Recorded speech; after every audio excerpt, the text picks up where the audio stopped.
t'écris vers toi jusqu'à quand le roi me consumera.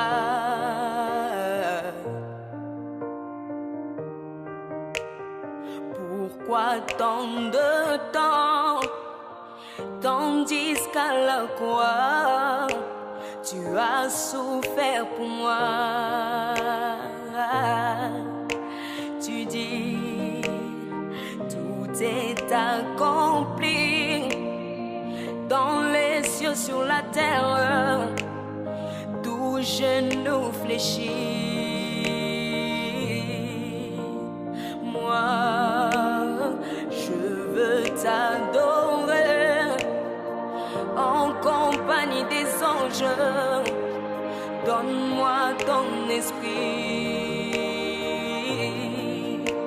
Tu dis, vous recevrez une puissance, le Saint-Esprit descendra sur vous.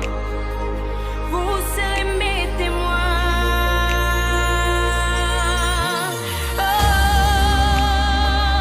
Revêtus de puissance, couronnés de gloire et levés en majesté, présence divine et de sainteté. Attire-moi dans ta présence. Revêtus de puissance, couronnés de gloire et levés en majesté, présence divine et de sainteté. Yeah. Attire-moi dans ta présence.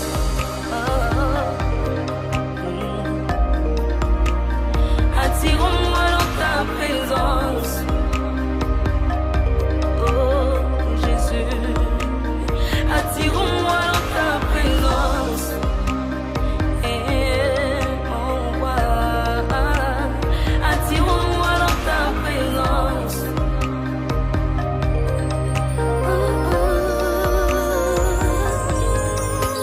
Mon cœur pousse tes cris vers toi jusqu'à quand le roi me consumera.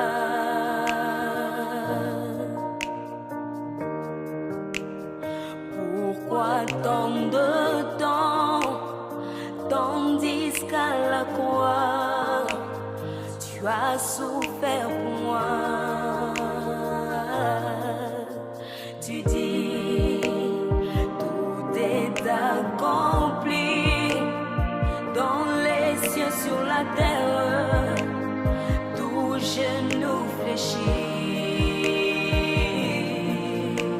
Moi, je veux t'adorer en compagnie des anges. Donne-moi ton esprit. Tu dis, vous recevrez une puissance, le Saint-Esprit descendra sur vous. Vous serez mes témoins.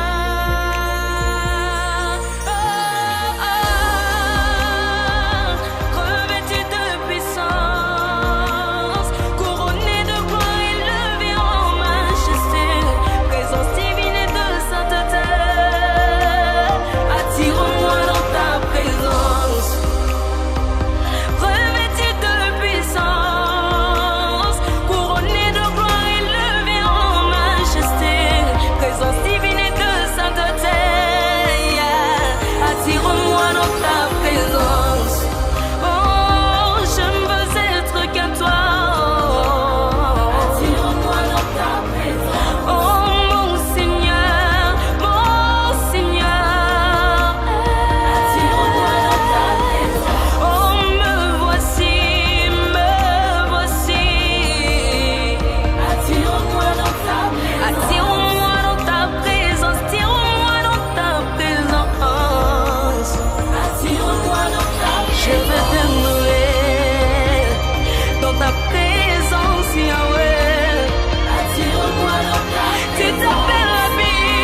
combien nous t'aimons, Seigneur.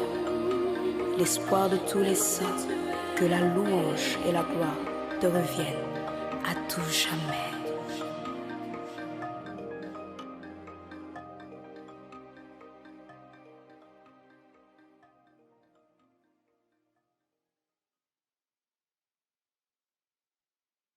Comment vivre dans la bénédiction de l'Éternel? Alléluia. Il dit qu'il ouvrira les écluses des cieux et il répandra la bénédiction en abondance. Alléluia. Déclare-le au nom de Jésus de Nazareth. Commence à déclarer que je suis béni par l'Éternel. Au nom de Jésus, ma maison est bénie par l'Éternel. Mes enfants sont bénis par l'Éternel. Ma famille est bénie par l'Éternel. Mon église est bénie par l'Éternel. Mon travail est béni par l'Éternel. Mes finances sont bénies par l'Éternel. Ma santé est bénie par l'Éternel. Au nom de Jésus, dis-le, my God. Cobra satarabaya, eba sakaya baba baba, rikobo katarabo sataria. Dis-le ce matin au nom de Jésus, je déclare et je décrète dans le nom de Jésus de Nazareth, je suis béni par l'Éternel. Koma satarabaya, ma maison est bénie par l'Éternel au nom de Jésus. Morebo satarabaya, mes finances sont bénies par l'Éternel au nom de Jésus. Je déclare et je décrète. Koba sakabaya, ma famille est bénie par l'Éternel, mes enfants sont bénis par l'Éternel.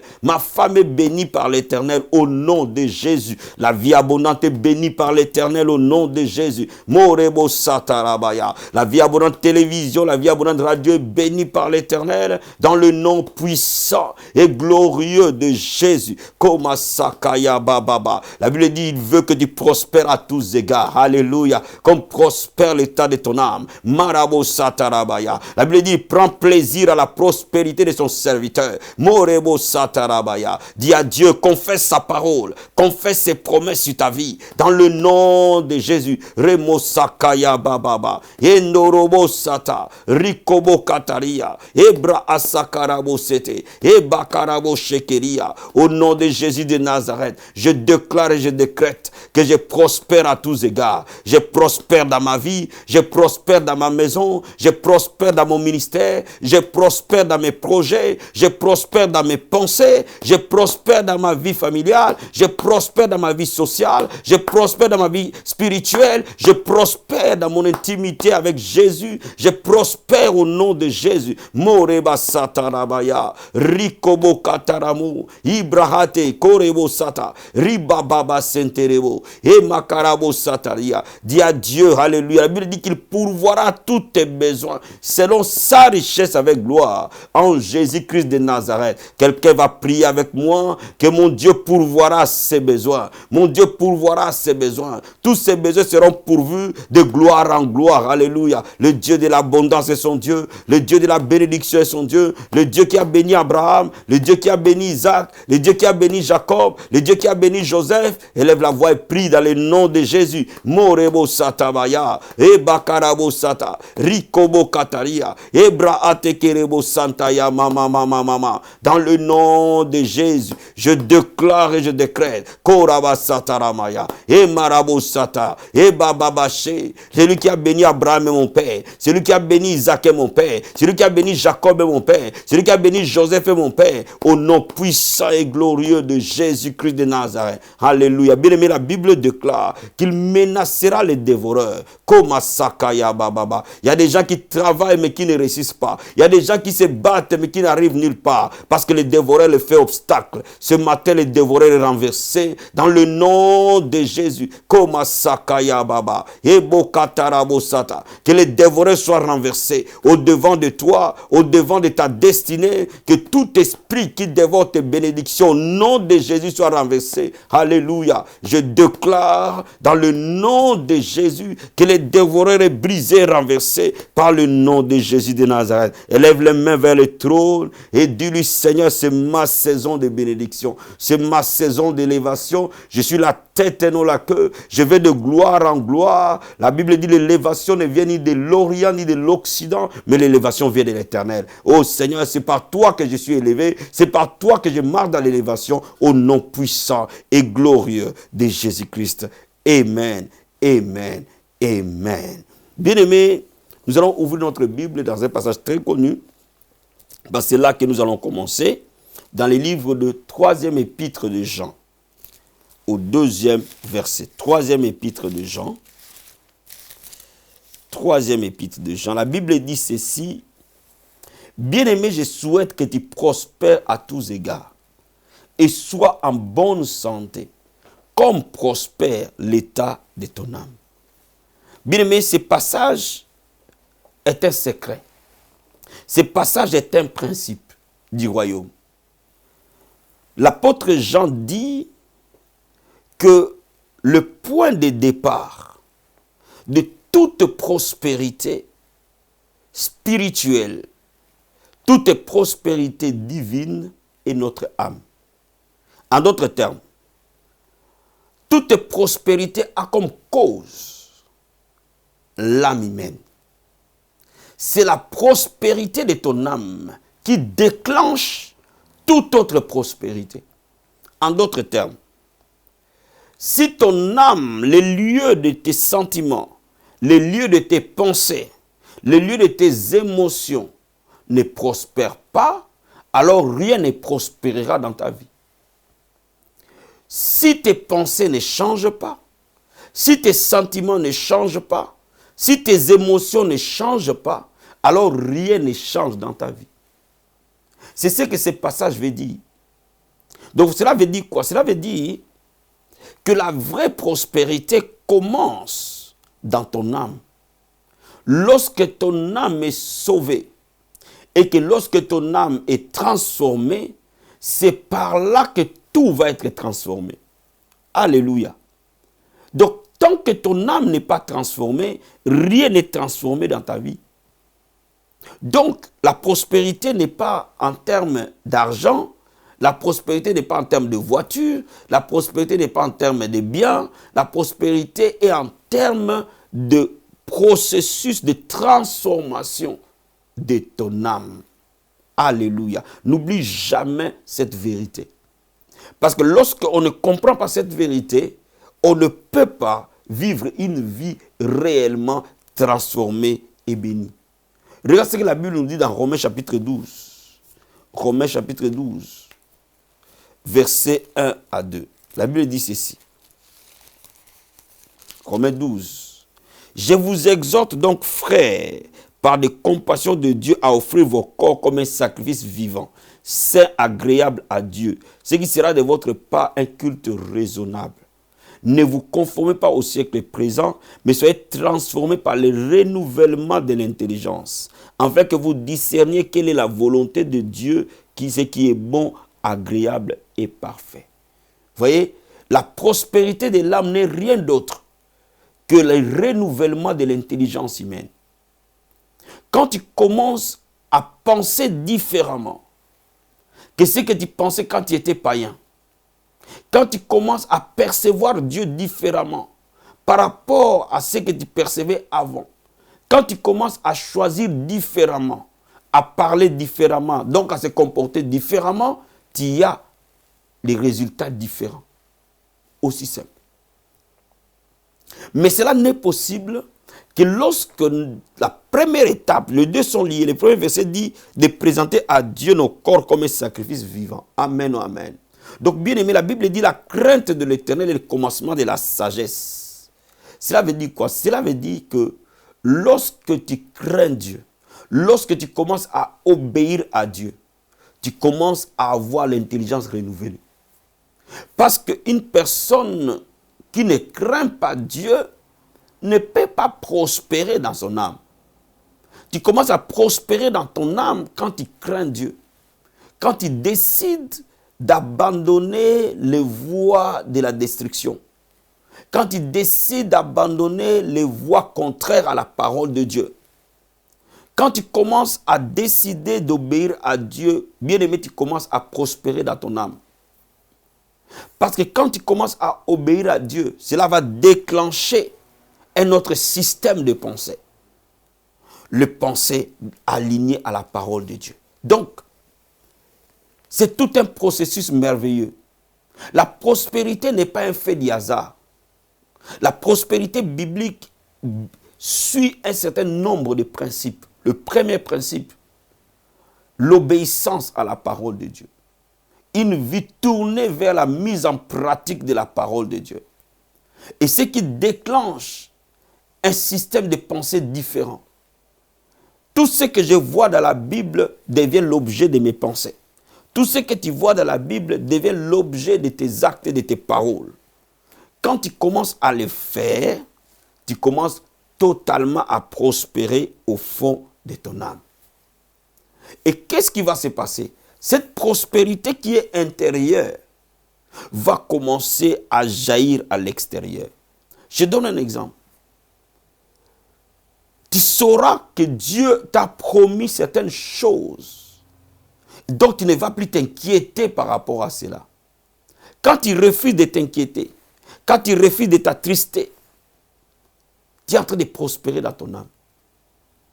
Quand tu refuses de voir l'impossibilité et de penser que Dieu va pourvoir à tes besoins, tu prospères dans ton âme. Regarde ce que la Bible t'a promis dans le livre de Philippiens chapitre 4. Philippiens chapitre 4, verset 18. La Bible dit ceci. Quand j'ai tout reçu, je suis dans l'abondance. J'ai été comblé de biens en recevant par Épaphrodite ce qui vient de vous comme un parfait de bonne odeur, un sacrifice que Dieu accepte et qui est agréable. Mon Dieu pourvoira à tous vos besoins selon sa richesse avec gloire en Jésus. Bien-aimés, la prospérité de l'âme nous amène à comprendre que notre Dieu est un Dieu d'abondance. La Bible dit que j'ai été comblé de biens, je suis dans l'abondance. Amen, amen. Lorsque tu commences à entretenir les pensées que Dieu te comblera de biens nécessaires à ta vie et que tu n'auras pas besoin de demander à qui que ce soit ou à quoi que ce soit, bien aimé, ces moments-là, tu commences à vivre réellement dans l'abondance. Tu ne peux pas vivre dans l'abondance physiquement si tu ne l'as pas saisi mentalement. Tu ne peux pas vivre l'abondance physiquement si tu ne l'as pas saisi spirituellement et dans ta pensée. Donc, voilà pourquoi Dieu te dit non seulement qu'il va te combler de biens, parce que le Dieu que tu sais est un Dieu d'abondance, mais aussi Dieu va pourvoir à tes besoins. C'est ça, prospérer mentalement. La Bible nous dit de l'avoir d'abord dans notre âme, avant de le vivre physiquement. Cela veut dire quoi? Il faut déjà commencer à accepter, à croire et à s'aligner que Dieu, chaque besoin qui s'élèvera devant toi, Dieu te donnera la sagesse, la grâce, la capacité pour le pouvoir. Parce que Dieu pourvoira à tous tes besoins. Amen, amen. Mais comment Dieu arrive à intervenir dans nos finances? Quels sont les principes par lesquels les chrétiens doivent comprendre pour que Dieu intervienne efficacement dans nos finances et qu'il nous sorte de la pauvreté, du manque et de la sécheresse? Il y a 3 principes essentiels par lesquels Dieu intervient dans nos finances. Premièrement, lorsque notre argent devient l'argent de Dieu. Lorsque nos finances deviennent les finances de Dieu. Je reprends. Dieu ne te fera pas prospérer tant que ton argent n'est pas son argent. Dieu ne te fera pas prospérer tant que tes finances ne sont pas ses finances. Tu vois, tu peux donner à Dieu tes genoux. Tu peux donner à Dieu ton talent et ne pas donner à Dieu ton argent.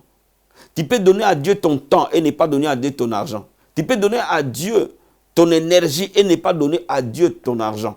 Mais Dieu veut être le propriétaire de ton argent. Ça, c'est un secret capital pour prospérer avec Dieu. Regarde ce que la Bible nous dit dans Exode chapitre 4.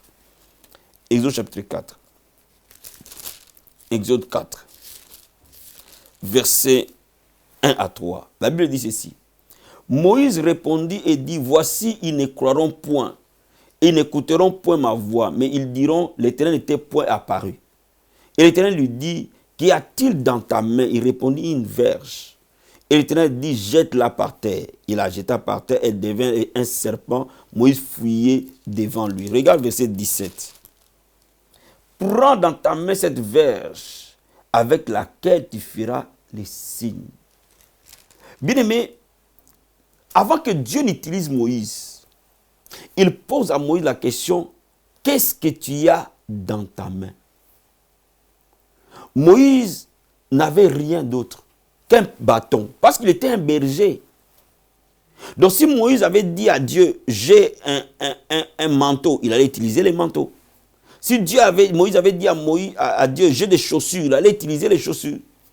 Mais Moïse dit à Dieu, j'ai un bâton. Et Dieu dit à Moïse, jette ces bâtons-là. Et quand il jette ces bâtons deviennent maintenant les bâtons de Dieu. Dieu n'a jamais donné à Moïse les bâtons par lesquels il faisait des miracles. C'était les bâtons de Moïse, mais que Dieu a pris à son service. Cela veut dire quoi? De la même manière, il a utilisé les bâtons de Moïse pour produire des miracles. Dieu ne va pas nécessairement te donner l'argent dont tu as besoin, mais il va utiliser ton argent pour qu'il te bénisse et qu'il produise des miracles par ton argent. Mais à une seule condition, de jeter ces bâtons ou cet argent par terre pour que Dieu le prenne. Bien-aimés dans le Seigneur, il faut comprendre une chose. Tant que Dieu n'a pas la main dans notre argent, nous ne connaîtrons pas la vraie prospérité bibliquement parlant. Tant que Dieu n'agit pas au travers de notre argent, nous ne connaîtrons pas la vraie prospérité bibliquement parlant. Donc c'est pour cela que Dieu dit à Moïse, qu'est-ce que tu as dans ta main? Aujourd'hui, le Seigneur est en train de dire à quelqu'un, qu'est-ce que tu as dans ta main? Peut-être que tu n'as que le RSA. Peut-être que tu n'as que le SMIG. Ce n'est pas les montants qui intéressent Dieu. Mais il veut se servir de ce qui est disponible, de tes ressources. Chaque ressource que tu as, Dieu peut se servir de ça pour produire des miracles. Avant que Jésus-Christ puisse multiplier les pains et les poissons, il a posé la question, qu'est-ce que vous avez? Ils lui ont présenté les pains et les poissons, il les a multipliés. Avant que Élie ne puisse multiplier l'huile et la farine, de la même manière, il a posé la question, et la veuve lui a dit, je n'ai qu'un peu d'huile et un peu de farine. À ce moment-là, il a multiplié l'huile et la farine. Élisée, avant de multiplier l'huile, il a demandé à la dame, qu'est-ce que tu as dans ta maison? Bien-aimé, Dieu te dit aujourd'hui, qu'est-ce que tu as? Je vais dire à quelqu'un, l'onction de Dieu agit aussi dans nos finances, à une seule condition, que ces finances deviennent les finances de Dieu. Lorsque tu saisis la vérité que les finances peuvent être les finances de Dieu, alors ces finances, Dieu peut en faire tout ce qu'il veut. Dieu peut faire des merveilles avec le peu que tu as. Dieu peut faire des merveilles au-delà de ce que tu peux imaginer. Mais à une seule condition, que Dieu soit le Dieu de tes finances. Ça, c'est la première chose, la première clé. Cela est rattaché totalement à la notion de la dîme. C'est ça la notion de la dîme. Parce que beaucoup de gens n'ont jamais compris c'est quoi exactement la notion de la dîme. Laisse-moi t'expliquer ça. Dans Lévitique chapitre 27. Lévitique chapitre 27, verset 30 à 32. Lévitique 27, verset 30 à 32. Je lis la parole de Dieu.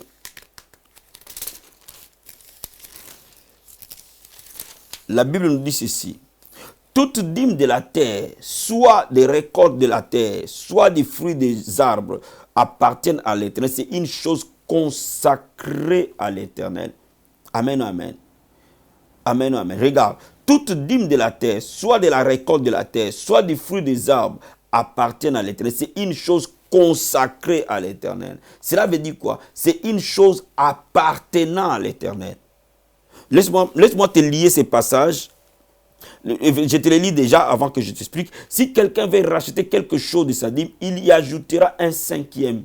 Toute dîme de gros et de menu bétail, tout ce qui se passe sous la houlette, sera une dîme consacrée à l'Éternel. Cela veut dire que la dîme est une propriété de Dieu dans notre argent. Et cette dîme-là rend notre argent propriété de Dieu. Donc, impossible à ce qu'il soit attaqué. Et c'est pour ça que Dieu disait, si quelqu'un veut racheter sa dîme, il devait payer une pénalité. Pourquoi il devait payer une pénalité? Parce que cette dîme-là appartenait à Dieu, pas à l'homme. Cela veut dire que dans ce que Dieu ce que j'ai, Dieu a une partie qui lui appartient en propre. Donc lorsque je vais exploiter cette partie-là, Dieu me dit, tu payes avec pénalité parce que cette partie m'appartient. Bien-aimé dans le Seigneur, la Bible dit qu'il menacera les dévoreurs. Pourquoi il menacera les dévoreurs pour toi? Parce que le dévoreur n'a pas droit de toucher à ton argent. Les dévoreurs, c'est qui? C'est Satan. Les dévoreurs, c'est qui? C'est l'esprit de pauvreté. Il n'a pas droit de toucher à ton argent. Pourquoi? Parce que la dîme vient consacrer ton argent, vient rendre ton argent et tes ressources appartenant à Dieu. Laisse-moi maintenant te lier ces passages avec le verset de Juges. Come on. Juges chapitre 16. Juges chapitre 16. Verset. Regarde verset 17. La Bible dit, il lui ouvrit tout son cœur et lui dit, les raisons ne point passer sur ma tête parce que je suis consacré à Dieu dès le ventre de ma mère. Si j'étais rasé, ma force m'abandonnerait, je deviendrais faible et je serais comme tout autre homme. Samson était consacré à Dieu en tant que personne. Cela veut dire que c'est pour cela que Samson, tant que le tresse était sur sa tête, Samson était imbattable. Samson ne pouvait jamais être vaincu. Pourquoi? Parce que Samson était consacré à Dieu, était une propriété de Dieu. Donc laisse-moi te dire, l'homme peut être une propriété de Dieu, l'argent aussi peut être une propriété de Dieu. Un bien peut être une propriété de Dieu.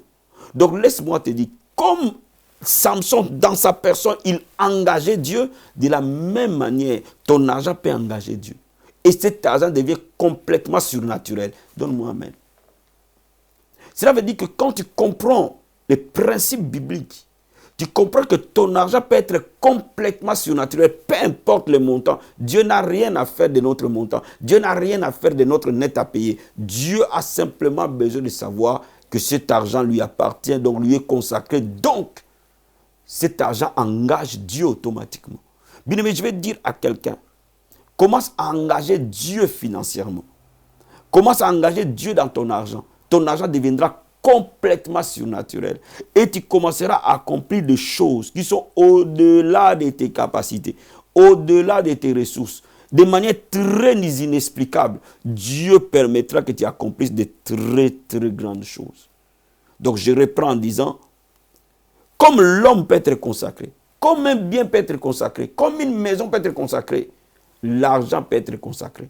Et la dîme consacre notre argent. Est-ce que je me fais comprendre? Et cela nous amène à comprendre que quand notre argent est consacré, il y a des conséquences. Il y a 5 ou 6 conséquences essentielles qui viennent quand notre argent est consacré. Cela veut dire que notre argent est une propriété de Dieu. Le diable n'a pas droit de les toucher. Les démons n'ont pas droit de les toucher. La crise économique n'a pas droit de les toucher.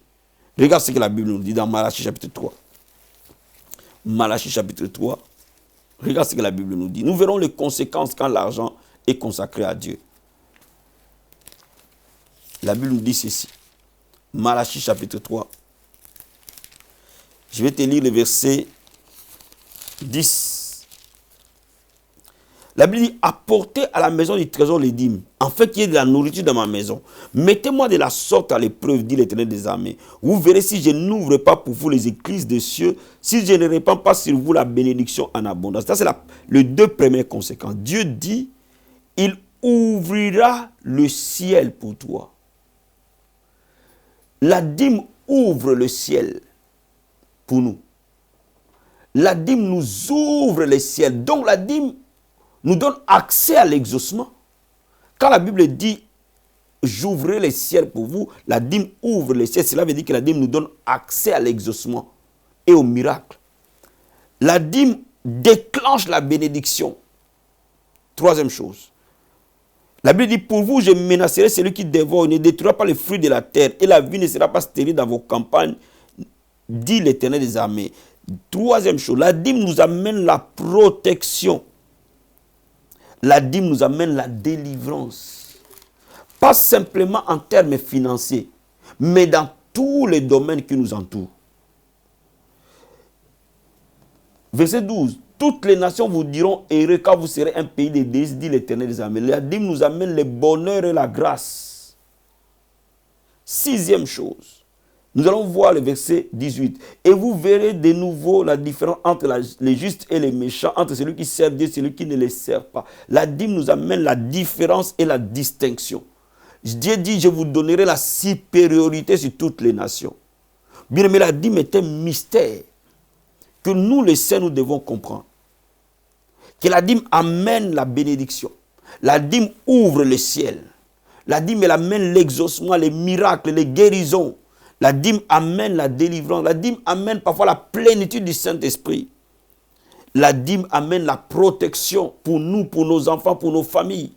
La dîme amène la délivrance pour nous, nos enfants, nos familles, nos descendants.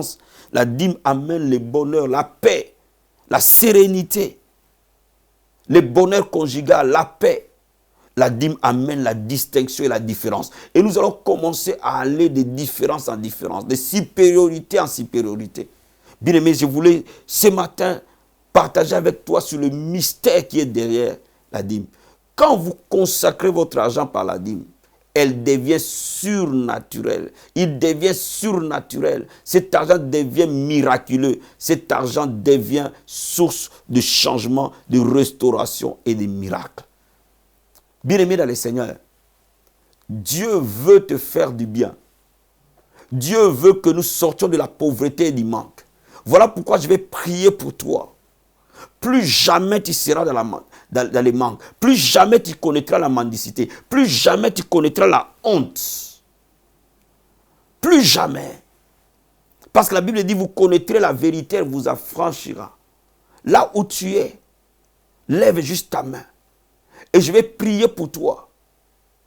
Plus jamais tu auras la honte de manquer. Plus jamais tu auras la honte de la mendicité. Et tu accompliras de grandes choses pour toi et pour ta famille et pour tes enfants. Par la capacité surnaturelle de Dieu d'élever toutes choses. Lève la main droite. Je prie avec toi. Seigneur, je lève mes mains et je déclare. Dans l'église primitive, il n'y avait aucune personne indigente. Je décrète ce soir, dans le nom de Jésus, dans la vie abondante, il n'y a aucune personne indigente. Parce que nous savons le mystère de la dîme. Nous savons la puissance que déclenche la dîme. Il n'y aura aucun homme, aucune femme dans la honte. Et je déclare et je décrète, la grâce et l'abondance t'accompagneront dans le nom de Jésus. Amen, amen, amen. Que le Seigneur te bénisse abondamment, abondamment, abondamment. Bien-aimé, si tu as été béni par ce message, n'oublie surtout pas de liker la vidéo et de nous laisser un commentaire. Abonne-toi massivement. Abonnez-vous massivement dès l'instant où vous n'êtes pas encore abonné à la Vie Abondante Télévision. Moi, je vous dis à la prochaine, au Héros du Midi. Bye.